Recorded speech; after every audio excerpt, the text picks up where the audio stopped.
महोदय, हम भी इस बात के शिकार हो जाते हैं कि अपने दलगत स्वार्थ में आकर गलत काम कर बैठते हैं। कभी भाषा और कभी किसी प्रदेश के स्वार्थ में ऐसे प्रश्न उठते हैं जो हमारे राष्ट्र की एकता को कमज़ोर करते हैं। पैरा। अभी एक माननीय सदस्य ने यह प्रश्न उठाया और आरोप लगाया कि भारत सरकार कुछ प्रदेशों के साथ इंसाफ नहीं करती। भारत सरकार कुछ प्रदेशों के प्रति पक्षपातपूर्ण नीति अपनाती है। यही मनोवृत्ति है जिसमें एक प्रदेश को दूसरे प्रदेश के विरुद्ध भड़काया जाता है, एक जाति को दूसरी जाति के विरुद्ध खड़ा किया जाता है, एक धर्म को दूसरे धर्म के विरुद्ध खड़ा किया जाता है और एक भाषा और दूसरी भाषा वालों के बीच में भड़काव पैदा करके लड़ाई पैदा की जाती है।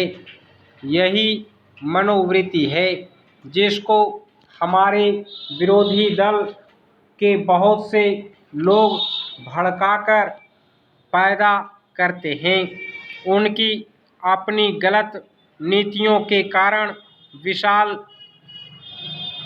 दृष्टिकोण नहीं होता है और वे ऐसे प्रश्नों को उभारकर अपना स्वार्थ सिद्ध करते हैं। स्पष्ट है कि ऐसे समस्त प्रश्नों का परिणाम हमेशा बुरा होता है।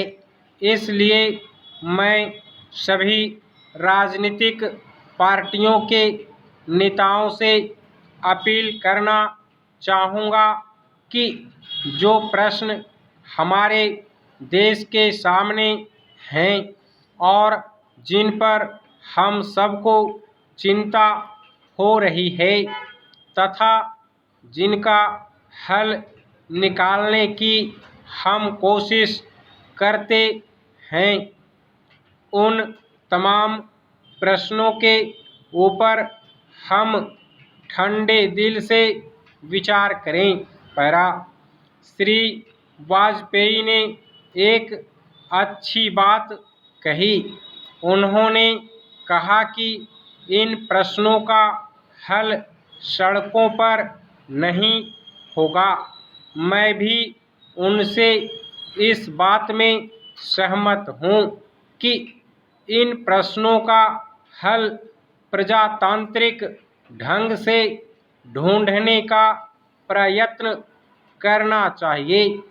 हमें इनका हल प्रजातांत्रिक व्यवस्था के अंदर करना होगा।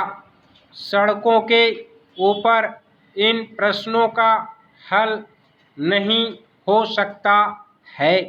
राजस्थान के अंदर जो अकाल पड़ा हुआ है और लोग मर रहे हैं, उसकी तरफ चिंता नहीं हो रही है। अब राजस्थान में जो संकट है और इस तरह के जो दूसरे प्रश्न हैं, उन पर हम लोग एक साथ बैठकर गंभीरता से विचार करें और उनका हल तलाश करें। खाली इस तरह से आरोप लगाने से और उपदेश देने से काम नहीं चलेगा।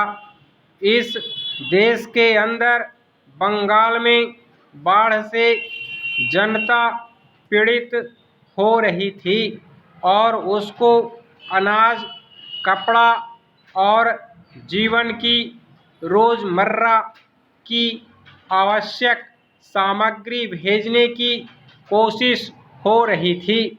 स्टॉप।